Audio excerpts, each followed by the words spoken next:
Assalamualaikum warahmatullahi wabarakatuh. Perkenalkan, saya Aulia Rahmasari. Saya peserta Latsar Angkatan 11 Kelompok 3 Pemerintah Provinsi Kalimantan Selatan. Di sini saya ingin menjelaskan podcast mengenai wawasan kebangsaan dan nilai-nilai bela negara. Berikut ini adalah mind mapping tentang wawasan kebangsaan dan nilai-nilai bela negara. Dimulai dari definisi wawasan kebangsaan. Wawasan kebangsaan adalah cara pandang bangsa Indonesia dalam rangka mengelola kehidupan berbangsa dan bernegara yang dilandasi oleh jati diri bangsa, yaitu nation character dan kesadaran terhadap sistem nasional atau national system. Dalam pemahaman wawasan kebangsaan, kita sebaiknya mengetahui tentang sejarah. Berikut ini beberapa titik penting dalam sejarah bangsa Indonesia.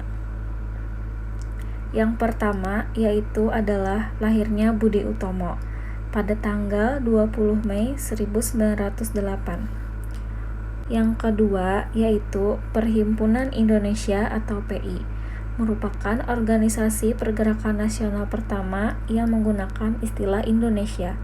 PI diprakarsai oleh Sultan Kasayangan dan R.N. Notonegoro pada 25 Oktober 1908 di Leiden, Belanda. Kemudian yang ketiga yaitu Kongres Pemuda 1 dan 2. Kongres Pemuda 1 diselenggarakan pada tanggal 30 April 1926 di Jakarta. Diselenggarakan Kerapatan Besar Pemuda yang kemudian dikenal dengan nama Kongres Pemuda 1.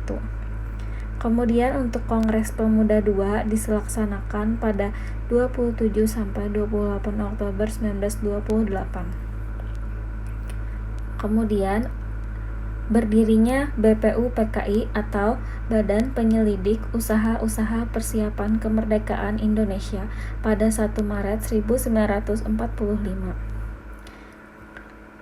Kemudian terbentuknya PPKI atau Panitia Persiapan Kemerdekaan Indonesia yang terbentuk pada tanggal 7 Agustus 1945. Yang ketiga yaitu pemahaman tentang konsensus dasar. Konsensus dasar sangat berkaitan erat dengan wawasan kebangsaan.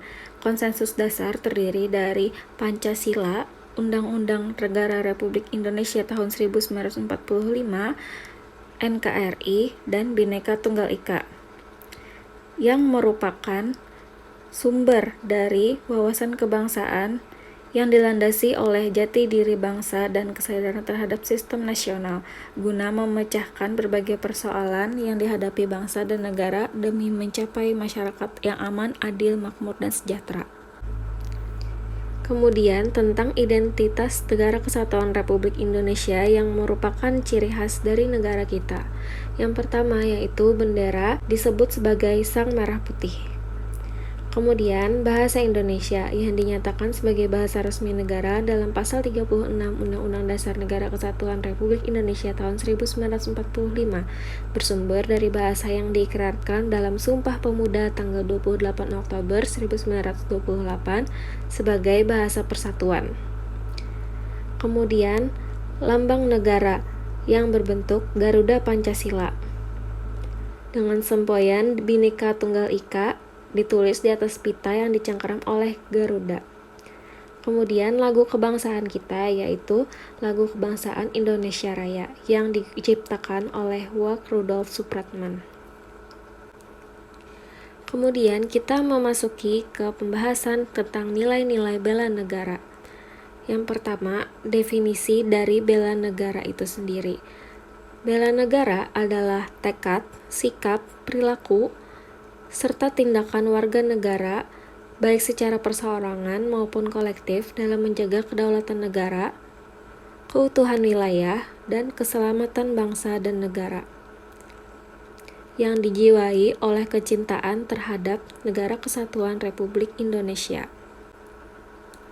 Salah satu usaha bela negara dilaksanakan melalui pendidikan kewarganegaraan dengan pembinaan kesadaran bela negara dengan menanamkan nilai dasar-dasar bela negara. Yang pertama yaitu cinta tanah air, yang kedua sadar berbangsa dan bernegara, kemudian kemampuan awal bela negara, setia pada Pancasila sebagai ideologi negara, rela berkorban untuk bangsa dan negara. Setelah kita memahami berbagai aspek-aspek wawasan kebangsaan dan nilai-nilai bela negara, maka kita dapat mengimplementasikannya sebagai aparatur sipil negara.